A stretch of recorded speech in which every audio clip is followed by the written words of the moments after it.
የሆነ መፍትሄ አለ። ዛሬ ማሳያችሁ መፍትሄ አለ ሁላችንም የሚሆን በመድሪቱ ላይ ለሚኖሩ ሰዎች የሚጠቅም መፍትሄ እንደ እግዚአብሔር አገልጋይ እንደ እግዚአብሔር ቃል አገልጋይ እነግራችኋለሁ። ከዛ በፊት ግን ምናነሳቸው ነጥቦች አሉ፣ ሲሪየስ የሆኑ ነገሮች አሉ። አሁን በዚህ ሰዓት የፈሰሰውን ደም የፖለቲካ ትኩሳት ማጋጋያ ያደረጉና በሰው ሐዘን ላይ እቃቃ የሚጫወቱ ሰዎች አሉ። ይሄ ራሱን የቻለ ከመግደል ያልተናነሰ ተግባር it's not right። አንድ ሰው ቤተሰቡን አጥቶ አንድ ሰው እህት ወንድሙን አጥቶ የሆነ ቦታ ላይ በተፈጸመ ችግር እሱኑ ይዞ ሌላ ቦታ ላይ የሚነሳውን ነገርና የሚያልቀውን ህዝብ አያነሳም። ሰውየው ሁሉ ጊዜ የሆነ ነገር መርጦ የሚናገር ከሆነ እየተጠቀመ ያለው ለፖለቲካው ነው ማለት። አሁን የተፈጸመውን ችግር ከምን አንፃር ነው ሰዎች እያወሩ ያሉት? እውነት ከእግዚአብሔር መንግስት ሐሳብ ጋር ቆመው ነው እያወሩ ያሉት? የሰው ደም መፍሰስ ገዷቸው ነው እያወሩ ያሉት የሚለውን ነገር ከግምት ውስጥ እንድታስገቡ ፈልጋለሁ። ኦኬ፣ ሰውየው ለምን የሚናገረው? ዋይ ኦኬ፣ ሌላ ነገር ሲኖር አይናገርም። እዚህ ጋር ሲሆን የሚናገረው ለምንድን ነው? የሰውን ደም የፖለቲካ ጌም ጫወታ እንደ ማጋጋያ አድርገው የሚጠቀሙ ይሄ በጣም ነውር ነው ወገኖች፣ በጣም ነውር ነው። እንዴ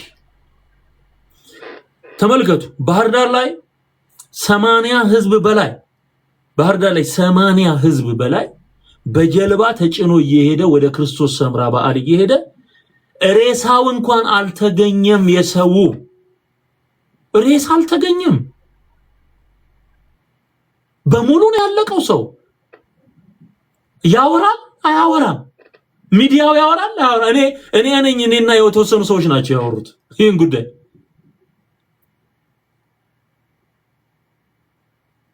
አዮ ምክንያቱም ቢዝነሱ ይበላሽበታል። ኦርቶዶክስ ብሎ ይሄ ምንድነው በረከት እንቀበላለን ብሎ ወደ ገዳማት የሚሄደው ሲያልቅ አያወራም።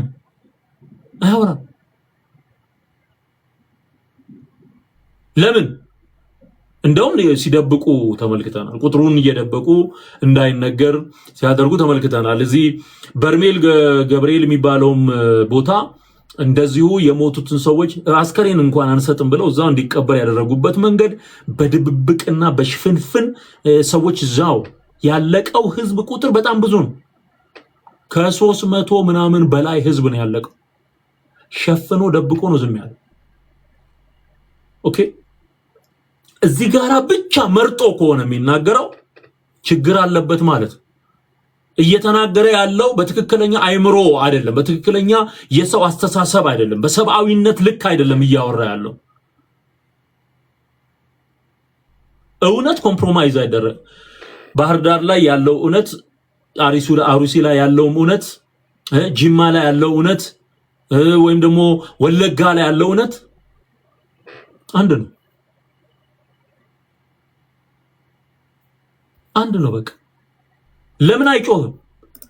መንፈሳዊ የሆኑ ነገሮችን እያወራን ሰው እየሄደ ዋልድባ ገዳም በየአመቱ እየሄደ የሚያልቀው ህዝብ በርሜል ጊዮርጊስ፣ ይቅርታ በርሜል ገብርኤል ነው ያልኩት፣ ያው ነው ባክ። ጊዮርጊስም በለው ገብርኤልም በለው ያው ነው፣ ገኑ በርሜል ነው ያው። እና ገዳም ሄዶ ያልቃል። ጽድቅ ይባላል። አየው፣ ለምን ነው ማይጮኸው? ለምን እንደዚህ አይነት ጥፋት እየተሰራ በሃይማኖት ስም ለምን አይናገር? ለምን ከኛ እውነት ጋር አይቆም? ለምን አይቆም? እዚህ ጋር እየሞተ ያለው ሰው አይደለም? ባህር ውስጥ እየገባ ያለው ሰው አይደለም? ሊያውን 80 ሰው እየገባ እያለቀ ቤተሰብ ያለው እያለቀ በነ ክርስቶስ ሰምራ መንፈስ ግብር እየተገበረ ለምንድን ነው ማይጮኸው? ለምን ነው ማይናገር?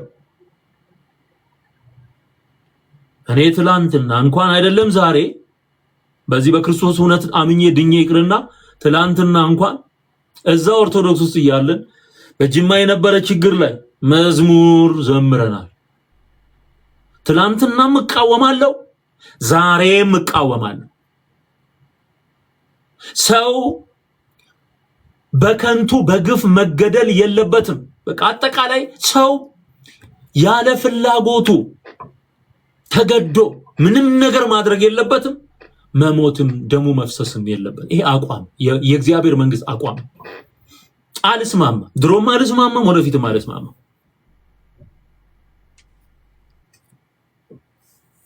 ኦኬ፣ በመዝሙር ተቃውመናል። ያኔ ከዛሬ 18 ዓመት 19 ዓመት ምናምን በፊት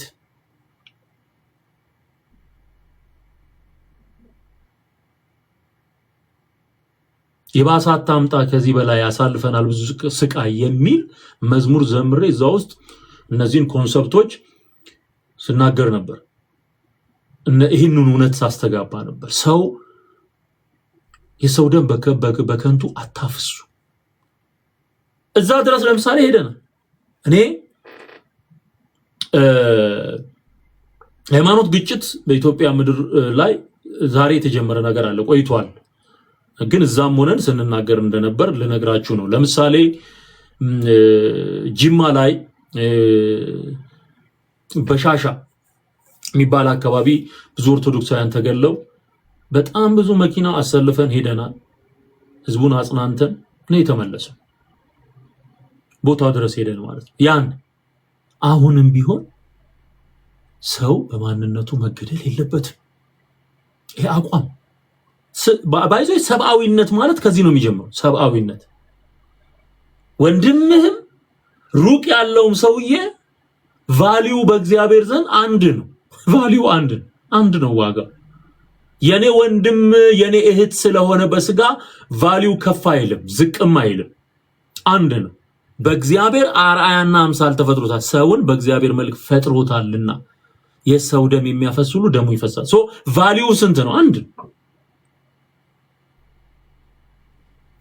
አሁን ግን በነመጥቆራ ስም የሚገበርላቸው መናፍስት፣ በኦርቶዶክስ ቤተ እምነት ውስጥ የተጠቀጠቁት ደም የለመዱ መናፍስት፣ በየጊዜው የሚሞቱ ሰዎችን ደም እየጠጡ የሚኖሩ መናፍስት፣ እነሱን በሚመለከት ቸርቿን አስተካክሉ እያልን የምንጮኸውም ጩኸት እኩል ቫልዩ አለው።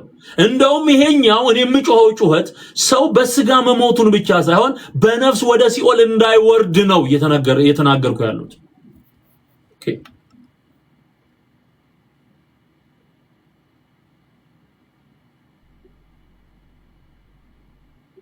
ኦኬ እንደዚህ አይነት ሲቹዌሽን ተጠቅመው ፖለቲካ ለመስራት የሚፈልጉ ሰዎች እንዳሉ የታወቀ ነው፣ የተገለጠ ነው።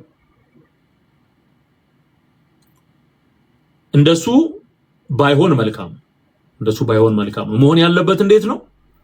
የትም ቦታ የሚገደለው ህዝብ የኔ ነው የኔ ወገን ነው ብሎ አብሮ ሲጮህ፣ የትም ቦታ በምስራቅም በምዕራብ በሰሜንም በደቡብም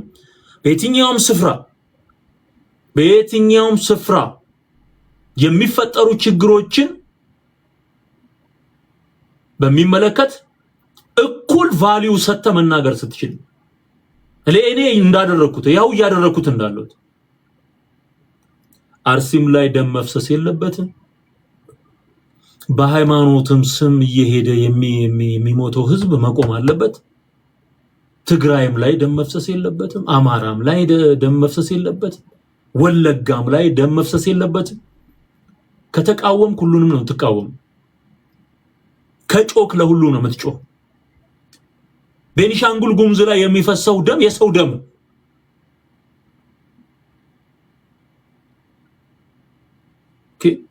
ስለዚህ አሁንም እዚህ ቦታ ላይ የአርሲ ላይ የተፈጸመ ባይዘው አንድ የሆነ ነገር አይደለም፣ በተደጋጋሚ የሆነ ነው።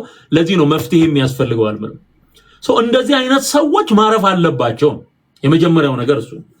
ነገሮችን ሁሉ የሰዎች ሐዘን ሳይወጣ እሱን ተንተርሶ ሊሰራ የሚችል የሆነ ፖለቲካ ፈልጎ የሚጮሃል፣ እንደዛ መሆን የለበትም። እኩል ሰብአዊነት ማለት እሱ ነው። በሃይማኖትም ስም እየሄደ የሚሞተው ህዝብ ሊገድህ ይገባል። አትደብቅ፣ ተናገር። ለምንድን ነው በአርሴማ ስም ሰው እየሄደ የሚያልቅ? ዋይ ለምን? ሰው አይደለም እንደሚሞተው ዘ ለምንድን ነው በክርስቶስ ሰምራ ስም እየተገበረለት ደም የሚኖረው? ጥምቀት ምናምን እንትን ወጣ በተባለ ቁጥር ሰው የሚሞተው ለምንድን? ለምን?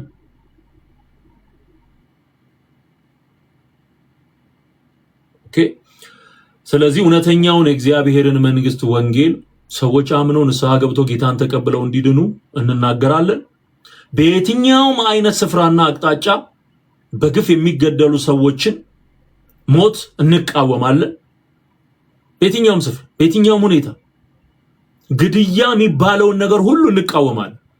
የሰው ደም መፍሰስ የለበትም አለ። ሰው መሞት የለበትም። ይሄን የሚያደርጉ ደግሞ ቅጣት አለባቸው። ተመልከት፣ እግዚአብሔር ይፈርዳል። ሰውየው ምንም ይሁን ምን በእግዚአብሔር አሰራር ውስጥ ደም አፍስሷል፣ ደሙ ይፈሳል። አለቀ።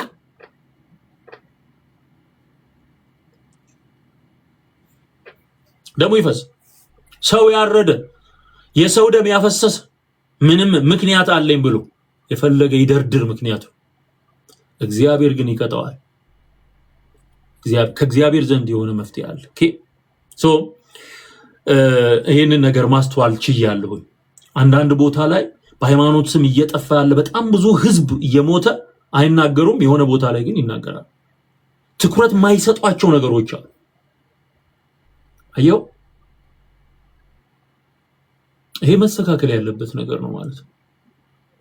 በጀልባ እየሄደ ያለቀው ህዝብ ያው ሰው ነው። አሩሲ ላይ የሚሞተው ያው ሰው ነው፣ የሰው ልጅ ነው። ሁለቱ በዚህ ጋር እንደምንናገረው እዚህም ጋር የጠፋውን ጥፋት በሚመለከት መናገር ያስፈልጋል ማለት ነው። እንደዚህ ነው የሚያስፈልገው። እንደዚህ ትክክለኛ አይምሮ ካለ በዚህ መንገድ ነው ነገሮችን ልታብራራ የምትችለው። ሌላው በኦርቶዶክስ ቤተ እምነት በኩል የፓትርያርኩን ጨምሮ የጠቅላይ ቤተ ክህነቱ ሊቀ ጳጳስ አቡነ ሳዊሮስና እንደዚሁም ፓትርያርኩ መግለጫ ወጥተዋል። ከመንግስት ጋር የተደረጉ ውይይቶች አሉ። እነዚህን በሚመለከት ምሰጣቸው አብዴቶች አሉ። መንግስትም በራሱ ያወጣው መረጃ አለ። መፍትሄ ያስፈልገዋል። ጉዳዩ እንደዚህ ሆኖ መዝለቅ የለበትም። መፍትሄ ያስፈልገዋል። ቋሚ የሆነ መፍትሄ ያስፈልገዋል። ሰው ተምሮ ነው እንጂ ተማሮ ክርስቲያን አይሆንም። ባይዞ ሰው ተምሮ ነው እንጂ ተማሮ ክርስቲያን አይሆንም። ከዚሁ ጋር ተያይዞ አክራሪ እስላም የአክራሪ ሙስሊሞች አሰራር በኢትዮጵያ ምድር ላይ አሁን በቲክቶክ እና በፌስቡክ በቀጥታ እያየን ያለነው ሰዎችን ስለማረድ እንዴት አድርጎ ቢላዋ ስሎ ማረድ እንዳለበት ጭምር እየተናገሩ ያሉበት ሁኔታ አለ። ይሄ መፍትሄ የሚያስፈልገው ነገር ኦኬ። ፖለቲካዊ የሆነ ጽንፈኝነት አለ። አንድ ፖለቲካዊ የሆነ ጽንፈኝነት አለ። ችግሩን ስንመለከት የመጀመሪያው ፖለቲካዊ የሆነ ጽንፈኝነት ወይም በጽንፈኝነት ላይ የተመሰረተ የፖለቲካ አቋም ያላቸው ሰዎች የሚፈጥሩት ችግር አለ። በግሩፕ የተደራጁ አንደኛ። ሁለተኛ ሃይማኖታዊ ጽንፈኝነት ላይ ያሉ ሰዎች በግሩፕ ተደራጅተው የሚሰሩት ስራ አለ። ሰውን በማረድ ደም በማፍሰስ ንብረት በማቃጠል ምናምን የሚገለጥ ማለት ነው። ኦኬ ፖለቲካ ጽንፈኝነትና የሃይማኖት ጽንፈኝነት አለ። ሶስተኛው ጥላቻ ይሄ በዘረኝነት ላይ የተመሰረተ ጥላቻ በማህበረሰብ ዘንድ እየታየ ያለ በሁሉም አቅጣጫ ያለ ዘረኝነት። እነዚህ ሶስት ዋና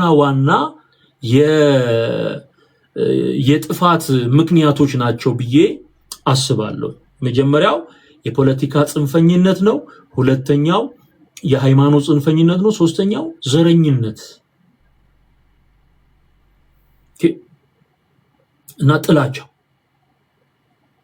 ይሄ ክራይም ነው የሚባለው ጥላቻ ወንጀል እነዚህ ነገሮች በብዙ ስፍራዎች ላይ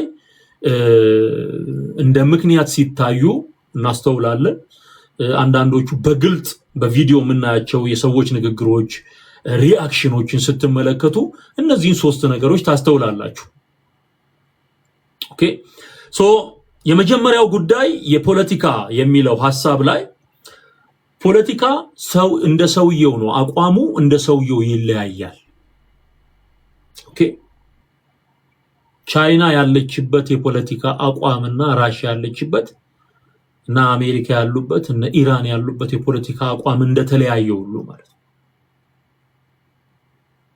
እንደተለያየ ሁሉ እያንዳንዱ ግለሰብ የየራሱ የሆነ ፖለቲካ አቋም ይኖረዋል ነገር ግን የፖለቲካ አቋሙን ተጠቅሞ በዛ ግሩፕ አድርጎ ሰዎችን ማጥፋት ይሄ በጣም ከባድ ወንጀል ነው በእስልምናም ዙሪያ ያነሳውትን ነገር ትኩረት እንዲሰጠው ይሄንንም ለመንግስትም ይሄንንም ሐሳብ ማጋራት ፈልጋለሁኝ አሁንም ኢትዮጵያ ላይ በአስፈሪነት እውነት ለመናገር ወደፊት በጣም መጥፎ ሁኔታ ሊፈጥር የሚችለው አንዱ የሃይማኖት ልዩነት ወይ ደግሞ የሃይማኖት ጽንፈኝነት የሃይማኖት ልዩነት ኖርማል ኦኬ የሃይማኖት ልዩነት ኖርማል የትም ቦታ ብትሄድ የሃይማኖት ልዩነት አለ የሃይማኖት ጽንፈኝነት ግን ከባድ የሆነ ወንጀል ውስጥ ይከታል ሰዎችን ስለዚህ በእስልምና ዙሪያ የተነሱ ሰዎች የሚሰሯቸው ስራዎች በቲክቶክ በፌስቡክ በዩቲዩብ ላይ በግልጽ ስለ ጂሃድ እየወጡ የሚናገሩ የሃይማኖት መሪዎቻቸውና ሰዎች እንዴት ባለ መንገድ ማጥፋት እንዳለባቸው የሚነጋገሩበት ሚስጥር እየወጣ ነው እንደውም በደንብ አደራጅቼ እሱን ነገር አቀርብላችኋለሁ በእስልምና ዙሪያ ምን አይነት አመለካከት ነው ያላቸው ነግራችኋለሁ 2027 ይሄ አንድ የወጣ ሚስጥር አጋርቻችሁ ነበር ሰሞኑን ከሰይጣን አምልኮ ውስጥ የወጣ አንድ ሰው ያጋለጠው በ2027 ጀምሮ ያለው አጋንንት ያለው አጀንዳ ምን እንደሚመስል የሚያሳይ ነው እና ሊጠቀም የሚያስበው የእምነት ድርጅት ምን እንደሆነ ጭምር እዛ ላይ ተናግሮታል አሁን ያ ነው እየሆነ ያለው ባይዞይ ሰው በመግደል አይጸደቅም አይዳንም ፖለቲካዊ ጽንፈኝነትም ነውር ነው ሃይማኖታዊ ጽንፈኝነት አለማስተዋል ነው ከስብዕና ማነስ ነው ከሰው ማንነት መጉደል ማነስ ነው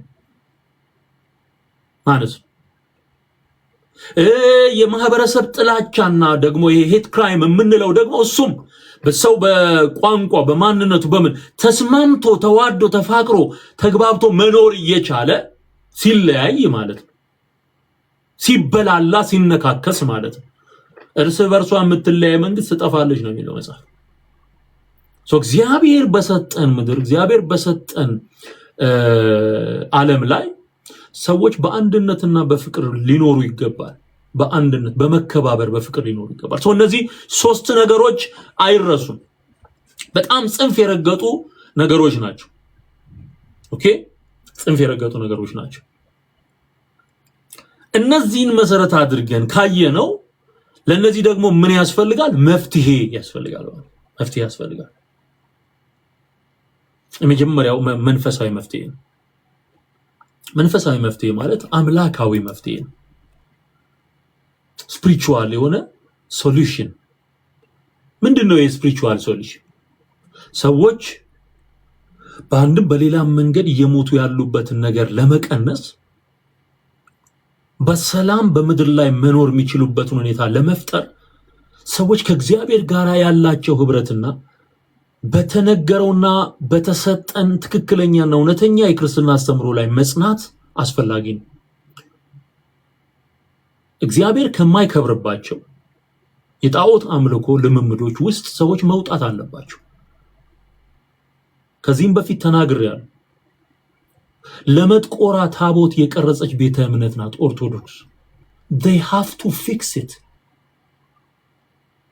ማስወገድ ይሄን ማስተካከል ያስፈልጋል ይሄ ስርነቀል የሆነ ለውጥ ተሐድሶ ያስፈልጋል ይሄ ስፒሪቹዋል የሆነ አንዳንድ ሰው ምን አገናኙ ይላል።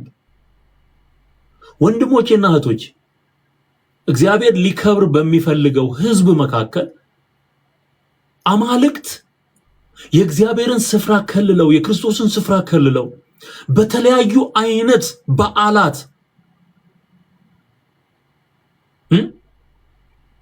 ህዝቡን ወጥረው ይዘው ወደ ክርስቶስ እንዳይቀርብ አድርገው በተለያዩ አማልክት ስም በዓላት ተደርድረው እግዚአብሔርን ሳይሆን ፍጡራንን ሰዎች እንዲያመልኩ የተደረገበት የአመጽ ሂደት መስተካከል አለበት። የመጀመሪያው መንፈሳዊ መፍትሄ ይሄንን ይመስላል።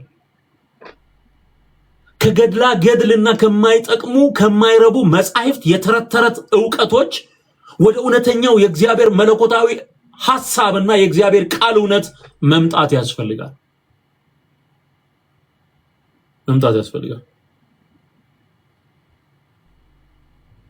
ኦኬ፣ ከመጽሐፍ ቅዱስ እውነት ጋር መስማማት ከእግዚአብሔር ቃል እውነት ጋር መስማማት ያስፈልጋል።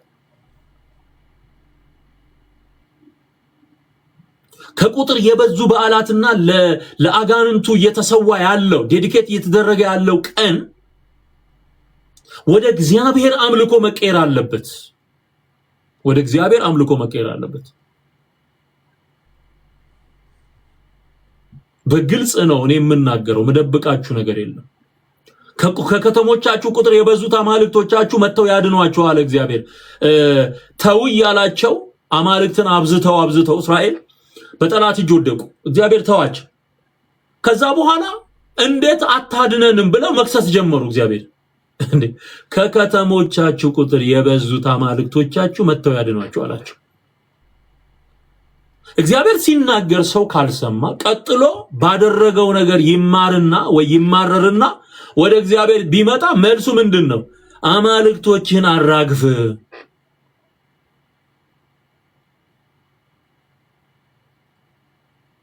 ኦኬ፣ አማልክቶችህን አራግፍ ይላል እግዚአብሔር። በቃ እነዚህ አማልክት የሰው ደም የለመዱ ናቸው። በየበዓል ሰው እየሞተ የሚገበርላቸው ናቸው።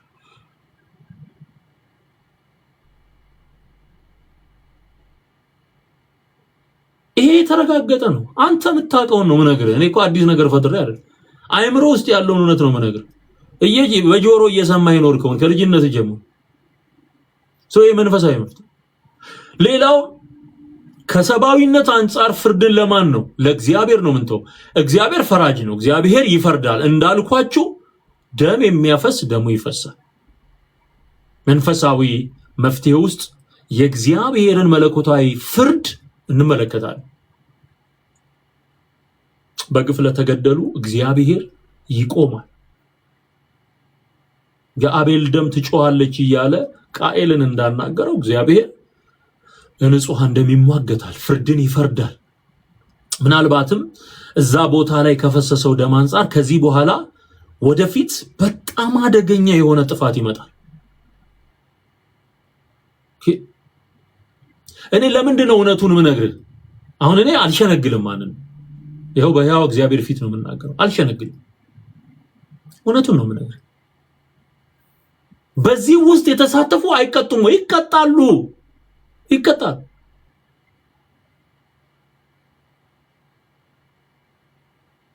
ይቀጣሉ። ደም ያፈሰሱ ደማቸው ይፈሳል። ሰው የገደሉ ይቀጣሉ። እንደውም በምድሪቱ ላይ ሌላ መከራ ያመጣሉ። ሌላ መከራ ያመጣሉ። እግዚአብሔር የሰው ልጅ በአምሳሉና በአርአያው ስለፈጠረው ይፈርዳል። በሌሎችም ሀገራት ታሪክ ውስጥ እንደምንመለከተው ታሪክ ራሱን ይደግማል። ለዚህ ነው በሰው ላይ በደል ማድረስ በጣም መጥፎ ነው። እሱን እንቃወማለን። ግን ለዘላቂ መፍትሄ የሚሆነውን ነገር ነው እኔ እየነገርኳችሁ ያለሁት። ሌላው በመንፈሳዊ መፍትሄ ውስጥ ልናይ የሚገባን ነገር በሃይማኖቶች መካከል ያለ አክራሪነትና ጽንፈኝነት መቆም አለበት። መንግስት በራሱ የሚሰራው ስራ አለ። ኦኬ መንፈሳዊ ነገር ላይ ግን ስንመጣ በሃይማኖት ቤት ውስጥ ያሉ መሪዎች ሰውን በመግደል የሚያምኑ ሰዎች ገደብና ልክ ሊበጅላቸው ይገባል። ኦኬ ሁሉም ሰው በመነጋገር ላይ የተመሰረተ በመተማመን ላይ የተመሰረተ ሂደትን ቢከተል መልካም። ሁሉም ሰው የኔ ሃይማኖት ትክክል ነው ብሎ ነው የሚያስበው። ነገር ግን ከመነጋገር ባለፈ መረጃዎችን በመጥቀስ ከመነጋገር ባለፈ ወደ ቢላዋ ወደ ሰይፍ ወደ መተራረድ የሚሄድ ከሆነ እርስ በርስ መጠፋፋት ነው የሚሆን። ምክንያቱም የተወሰነ ያይና ይሄ አልገልም የሚለውም ለግድያ ሊነሳ ይችላል። ዳይናሚኩን አታውቀው።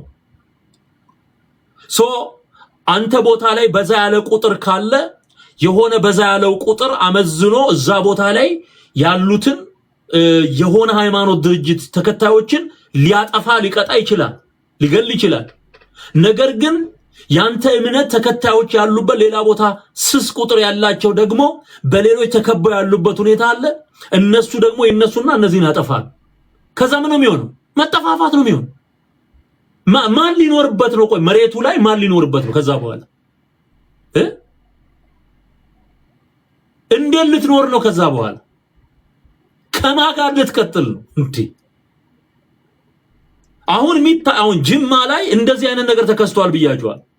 ይሄ ለውጥ የሚያመጣው በእውቀት መነጋገር ነው። ያንተ ከሆነ ትክክለኛው እምነት እስቲ ያሳምነን። በግልጽ መነጋገር ሐሰቱን ይሄኛው ሐሰት ይሄ ትክክል አይደለም ይሄ ግን እውነት ነው በሚል ታሪክን መጻሕፍትን ኦኬ አርኪኦሎጂካል የሆኑ በሳይንስ የተረጋገጡ ዲስከቨር የተደረጉ መረጃዎችን በመጥቀስ መጽሐፍ ቅዱስን መሰረት በማድረግ መነጋገር ይቻላል።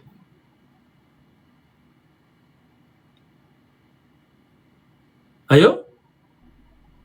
እዚህ ጋር አሁን አርሲ ውስጥ በዛ ያለ የሙስሊም ቁጥር ቢኖርና ኦርቶዶክስ ቁጥራቸው አነስ ያለ ቢሆን እነሱን ለማጥፋት በመግደል ብትሰራ አንተ ደግሞ የማታውቃቸው ኦርቶዶክስ በሚበዛበት ሙስሊሞች አነስተኛ ቁጥር ያለበት ስፍራ ላይ ደግሞ የኦርቶዶክሱ እዛ ጋር የተገደለውን በቀልና ደም ለመበቀል ግድያ ሊጀምር ይችላል። ስለዚህ ምን ሆነ ማለት ነው? የሃይማኖት ጦርነት ተጀመረ ማለት ነው። ልብ ግዛ። የኛ የኢትዮጵያ ምድር እንትን ለየት ያለ ነው። በነገራችን በጣም በጥንቃቄ ነው ነገሮች ሊያዙ የሚገቡ። ይሄ መንፈሳዊ ነገር ነው ነገራችሁ። ሰይጣን ደግሞ የሚፈልገው ምድሪቱን ማተላለቅ ነው። ከላይ እስከ ታች ድረስ እልቂት እንዲሆን ነው የሚፈልገው።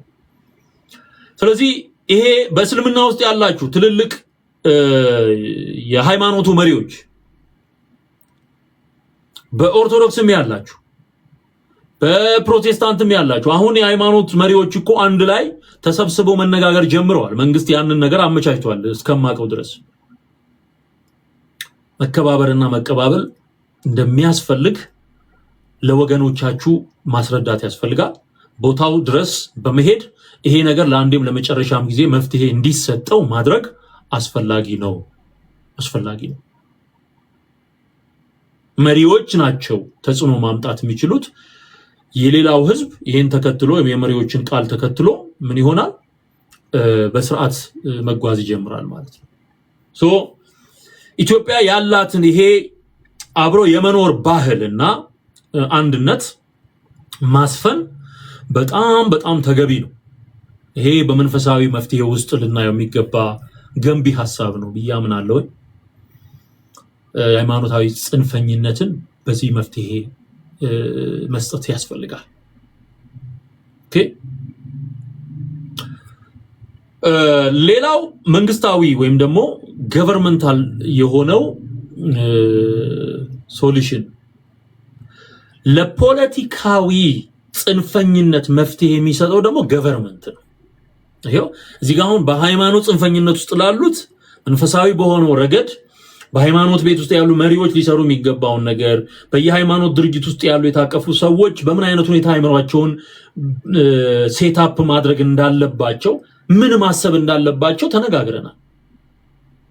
አንተ ሃይማኖትን እንደምታከብረው ሌላውም ሃይማኖቱን ያከብራል፣ ሌላውም ሃይማኖቱን ይወዳል እና ኦኬ ያንን እንትን መጠበቅ ያስፈልጋል። ያንን የአይምሮ ድንበር መጠበቅ ያስፈልጋል። ከዛ ውጪ ግን በሰላማዊ መንገድ ሳትደበድበው፣ ሳትነካው፣ ሳትወጋው፣ ሳታርደው በሃይማኖታዊ መጻሕፍት መደራደርና መነጋገር ግን ይቻላል። ይሄ የተማሩ ሰዎች መገለጫ። what is your evidence? ያንተ እምነት ምንድነው? መረጃ ምንድነው? የሚለውን ታቀርባለህ፣ ሌላውም ያቀርባል። መነጋገር ኦኬ። መጻሕፍቶችን አውጥቶ ገልጦ መነጋገር ይሄ በጣም አስፈላጊ ነው።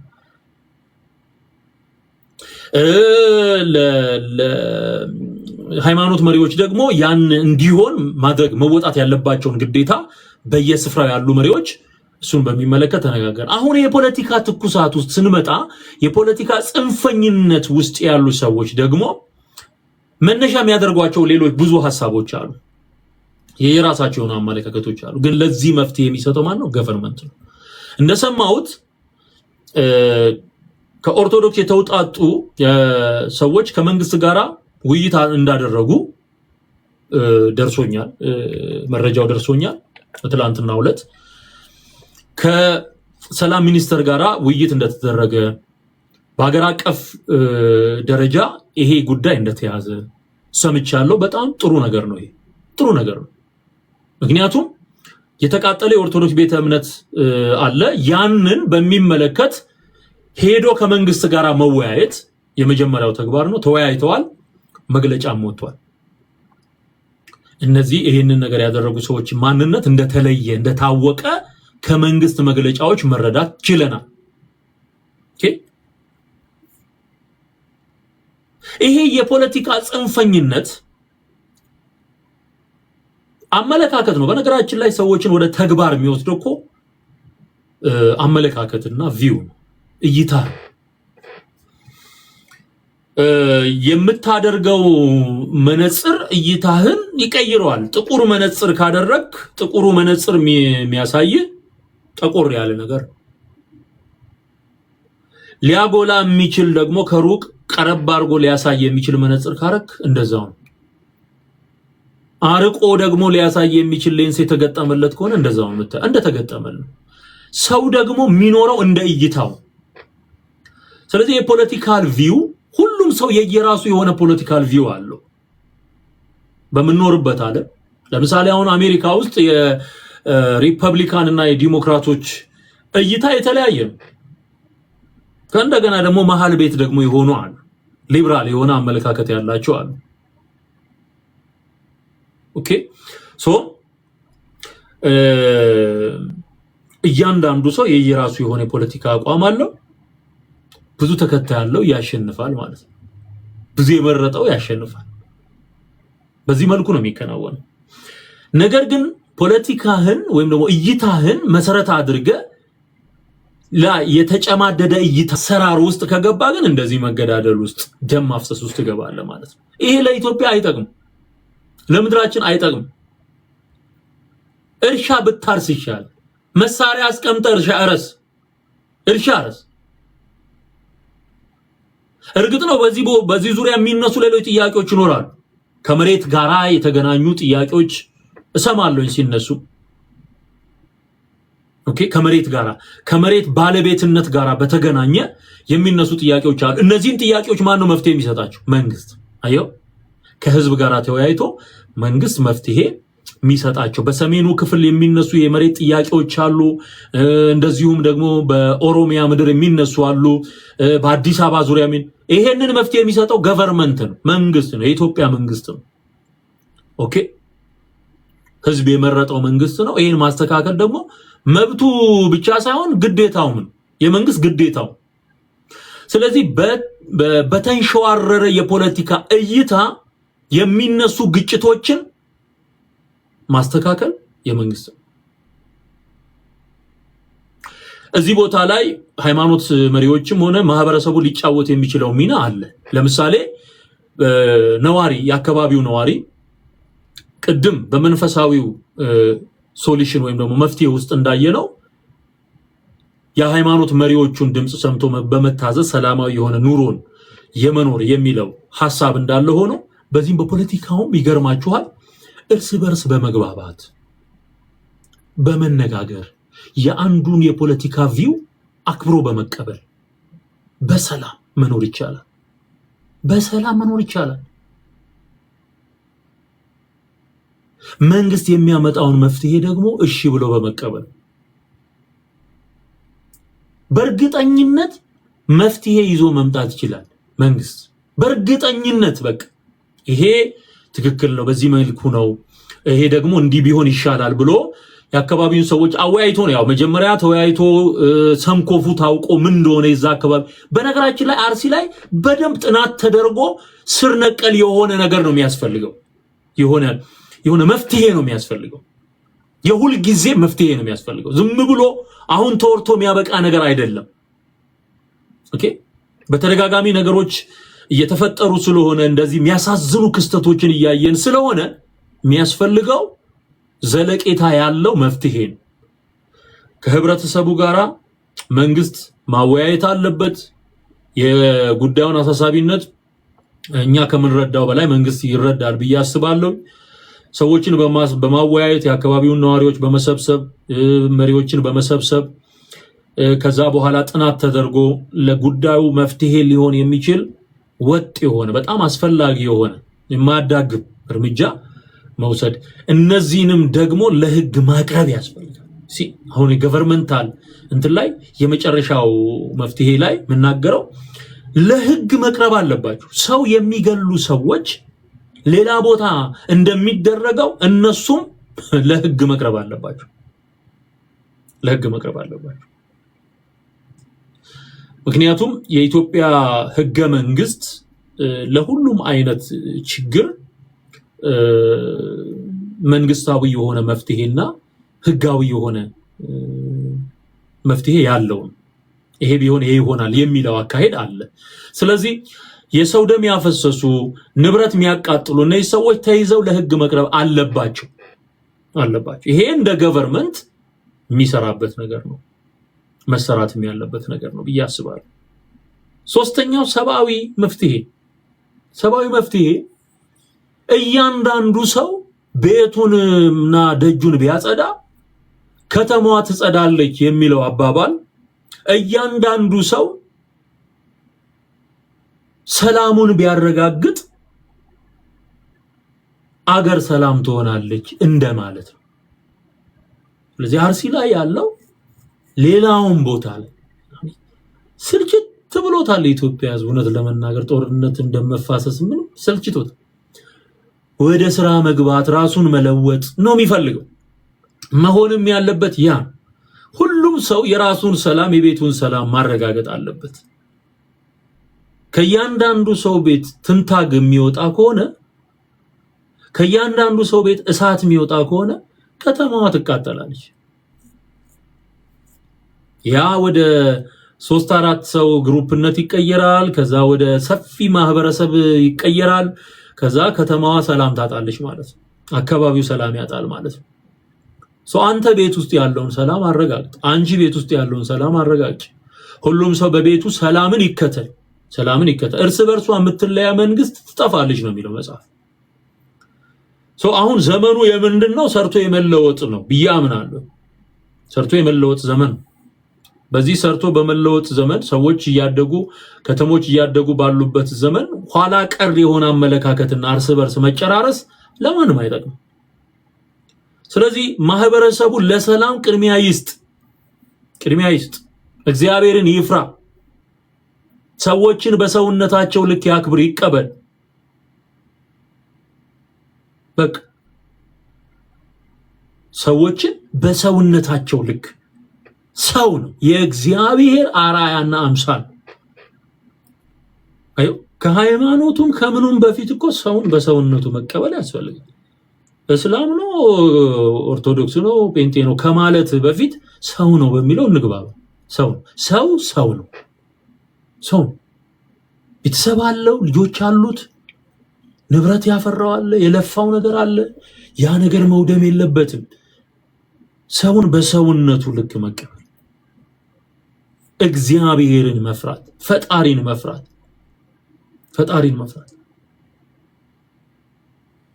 ራሱን አላስገኘማ። ማንም ሰው እኮ ዘር መርጦ አልተወለደም። ማመልከቻ አስገብቶ አልተወለደም። በተገኘበት የዘር ሐረግ ነው የመጣው። ማን ነው ከኛ መካከል እኔ ከኦሮሞ ልወለድ፣ እኔ ከአማራ ልወለድ ብሎ የመጣው? እኔ ጉራጌ ልሁን ብሎ የመጣ ማን? በተወለደበት በዘር ሐረግ ይኖራል። መጥቶ በቃ ተወልዶ ይኖራል። ግንስ ምንድነው? ሰው ነው።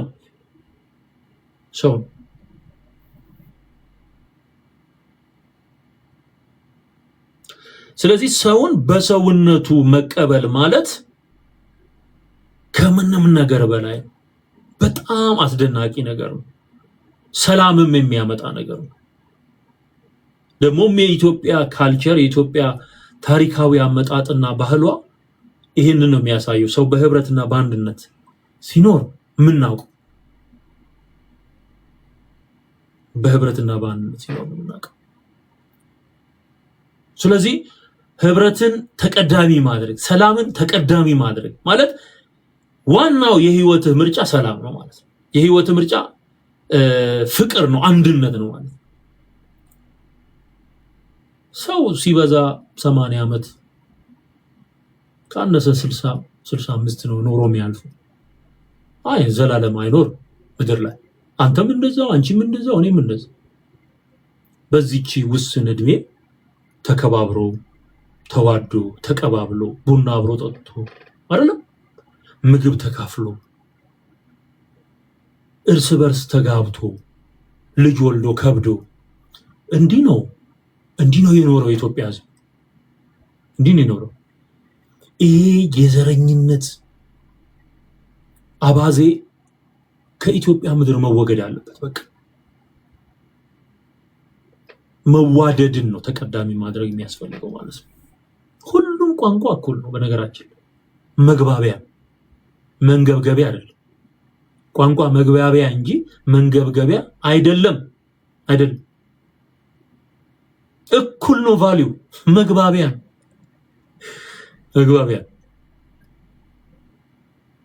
አሁን በዚህ በምንኖርበት በምድረ አሜሪካ ቋንቋው እንግሊዘኛ ስለሆነ የግድ በእንግሊዘኛ ቋንቋ ከሰው ጋራ የተሰባበረም ቢሆን እንነጋገራለን። በቃ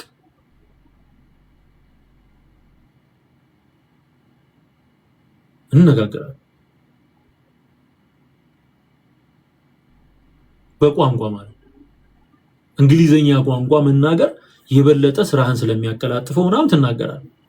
ለምን? ቋንቋ መግባቢያ ስለሆነ ማለት ነው። ኢትዮጵያ ውስጥ ከ80 በላይ ቋንቋ አለ።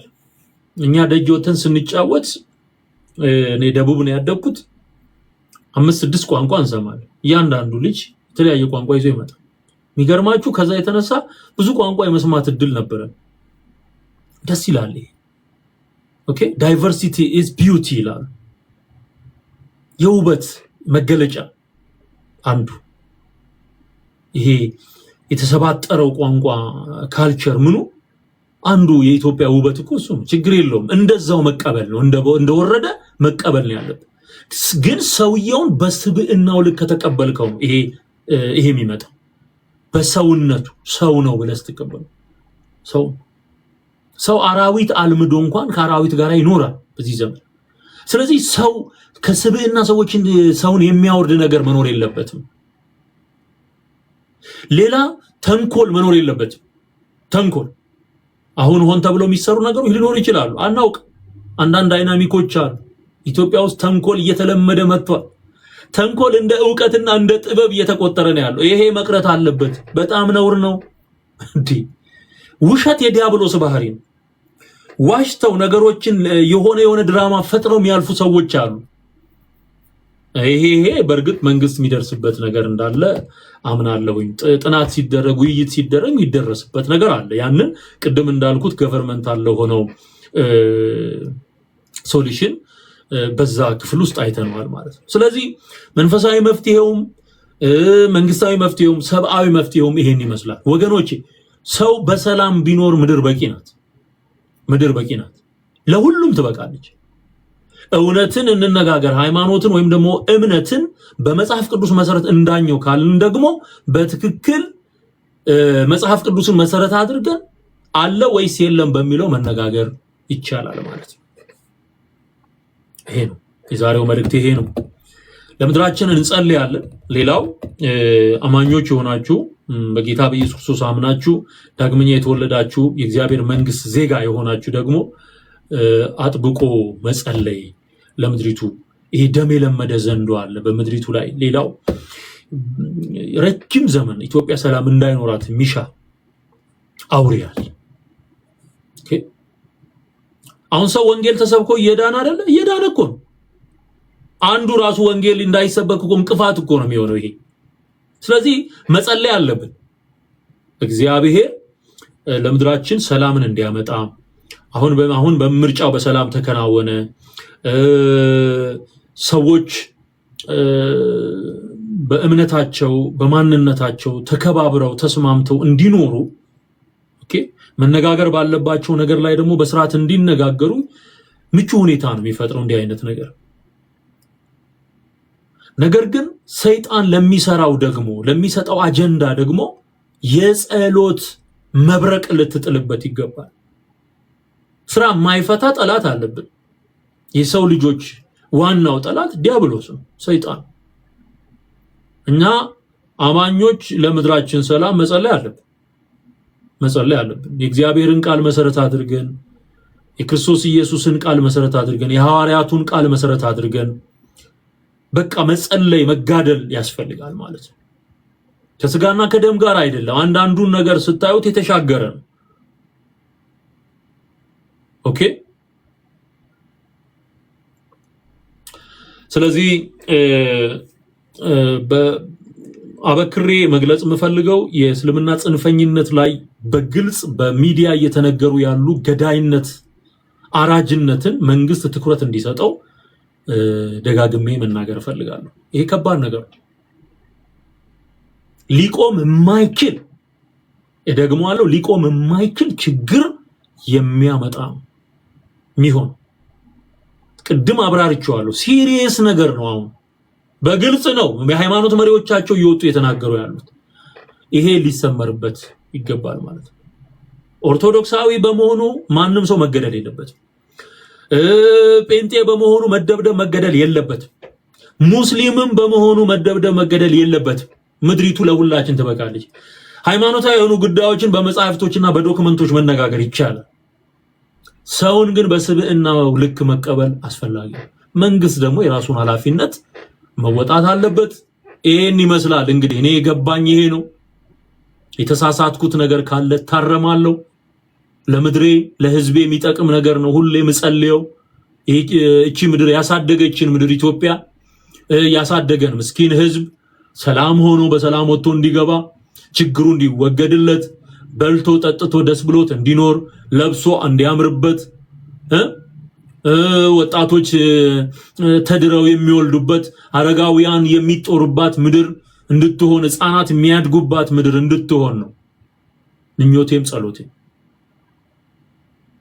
በዚህ አበቃለሁኝ። ወዳችኋለሁ። ዘመናችሁ ይባረክ። ጸልየን እናብቃ። ከማብቃታችን በፊት እንጸልያለን። ቅዱስና እውነተኛው አምላካችንና አባታችን እግዚአብሔር ሆይ በአንድ ልጅህ በጌታ በኢየሱስ ክርስቶስ ስም እናመሰግናለን። አንተ ለዘላለም ቅዱስ ነህ። በማንም ሞት አትከሰስም። አንተ መልካም ነህ። እግዚአብሔር ሆይ አንተ ጻድቅ ነህ። መንግስት ሁሉን ትገዛለች። በሰማይ ሆነ ሁሉን የምታይ ሁሉን የምትመረምር ጥልቁን የሚመረምሩ አይኖች ያሉ ሰው ካንተ ሊሰወር አይችልም። ዳዊት እንደዘመረው የንስር ክንፎች ወስጄ በምስራቅ በምዕራብ በሰሜን በደቡብ ብበር ወደ ሲኦል ወደ ጥልቁ ቦርድ አንተ በዚያ አለ። እጅ ትይዘኛለች፣ ወደ ሰማይ ብወጣ አንተ በዛ አለ ብሎ እንደተናገረ ሰው ካንተ ዘንድ ሊሸሽ ሊያመልጥ አይችልም። እግዚአብሔር ወይ ፍርድ ያንተ ነው። በምድር ላይ ኃላፊነት የተሰጣቸው የራሳቸውን ኃላፊነት ይወጣሉ። ነገር ግን ፍርድ ያንተ ነው፣ ኃይል ያንተ ነው፣ ጥበብ ያንተ ነው፣ ማዳን ያንተ ነው። በጌታ በኢየሱስ ክርስቶስ ስም ምድራችን ላይ የተጋደመ ዘንዶ የተወጋ ይሁን። ሕዝቡ በማተራረድ የሚሰራ መንፈስ የተወጋ ይሁን። በጌታ በኢየሱስ ክርስቶስ ስም የጥልቁ አሰራር ሁሉ የፈረሰ ይሁን። እግዚአብሔር የዘላለም አምላክ ሆይ ለዚች ምድር ሰላም እንድትሰጥ እንድታበዛ ጸልያለሁ። ሁሉ በፍቅርና በአንድነት የሚኖርባት ምድር እንድትሆን ጸልያለሁ። ታሪኳ እንዲቀየር፣ በሮች እንዲከፈቱላት፣ የሕዝባችን ኑሮ እንዲለወጥ እንዲሻሻል፣ ሰላምና አንድነት በምድሪቱ ላይ እንዲሰፍን፣ አላስፈላጊ የሆኑ ነገሮች ሁሉ አንተ ማትከብርባቸው ነገሮች ተወግደው እግዚአብሔር የዘላለም አምላክ ሆይ አንተ የምትከብርባት ምድር እንድትሆን፣ ልጅህ ኢየሱስ ክርስቶስ የሚሰበክባት ምድር እንድትሆን፣ እውነተኛው የመንግስትህ ወንጌልና ዜና የሚነገርባት ምድር እንድትሆን እንጸልያለን። የትኛውም አይነት ስውር የዲያብሎስ አሰራርና እጅ በኢየሱስ ክርስቶስ ስም የተመታ ይሁን። እግዚአብሔር የዘላለም አምላክ ሆይ ላዘኑ ለተከዙ ወገኖች ደግሞ እግዚአብሔር ሆይ መጽናናትን እንድትሰጥ እንጸልያለን። በየስፍራው እንዲህ አይነት ችግሮችን የሚፈጥሩ መናፍስቶች ደግሞ የድግምት የአስማት የሟርት አሰራር ሁሉ በጌታ በኢየሱስ ክርስቶስ ስም ከምድራችን ላይ የተጠረገ ይሁን። ለኢትዮጵያ ሰላም ይሁን፣ እረፍት ይሁን፣ አንድነት ይሁን፣ ፍቅር ይሁን። በምድሪቱ ላይ የሰላም አየር ይንፈስ። ክብር ሁሉ ለአንተ ይሁን። ምድሪቱን ለሚመሩ ሰዎች ዊዝደምን እንድትሰጥ፣ ጥበብን እንድትጨምር፣ ትከሻቸውን እንድታሰፋ ጸልያለሁ። በጌታ በኢየሱስ ክርስቶስ ስም የጽድቅ ዝናብ በምድሪቱ ላይ ይዝነብ። የጽድቅ ዝናብ በምድሪቱ ላይ ይዝነብ። የጽድቅ ዝናብ በምድሪቱ ላይ ይዝነብ። ማስተዋልን ለትልልቆች እንድትሰጥ፣ ምክርን እንድትሰጥ፣ ለወጣቶች ማስተዋልን ጥበብን እንድትሰጥ፣ ታዛዥነትን እንድትሰጥ ጸልያለሁ። ክብር ሁሉ ለአንተ ይሁን። ደግሞ የኢትዮጵያ በሮች ይከፈቱ በናዝሬቱ ጌታ በኢየሱስ በሮቿ ይከፈቱ። የሚያስፈልጋት በረከት ይለቀቅላት በጌታ በኢየሱስ ክርስቶስም። አስጨናቂ የሆነው ነገር ሁሉ ከምድራችን ይገፈፍ። ጌታ ኢየሱስ እንወድሃለን። ወንጌል በምድር ላይ እንዲሰበክ፣ ነፍሳት እንዲድኑ፣ ለመንግስት ብዙ ነፍሳትን የምናመጣበት ዘመን እንዲሆን እንጸልያለን። ሁሉ ቀሪ ነው፣ ሁሉ አላፊ ነው። ያንተ መሆን ግን የዘላለም ነው። እንድትረዳን፣ እንድትደግፈን፣ ጸጋህ እንድታበዛልን እንጸልያለን። ለቤተ ክርስቲያን ደግሞ መፍትሄ እንድታደርጋት፣ ቤተ ክርስቲያን መሪዎችን መፍትሄ እንድታደርጋቸው፣ የችግሩ አካል ሳይሆን መፍትሄዎች እንዲሆኑ በኢየሱስ ክርስቶስ ስም የህዝቡን ችግር የሚፈቱ እንዲሆኑ እንጸልያለን። ክብር በሰማይ ክብር በምድር ክብር በአርያም ላንተ ይሁን በኢየሱስ ክርስቶስ ስም አሜን። ወዳችኋለሁ። ዘመናችሁ ይባረክ። በሌላ ደግሞ ዝግጅት እንገናኛለን። ለምድራችን አጥብቃችሁ ጸልዩ። እግዚአብሔር ያዘኑትን ያጽናናልን። የተሰማኝን ሐዘን በድጋሚ ገልጻለሁኝ። ወዳችኋለሁ። ሻሎም ብያለሁ። ሃሌሉያ።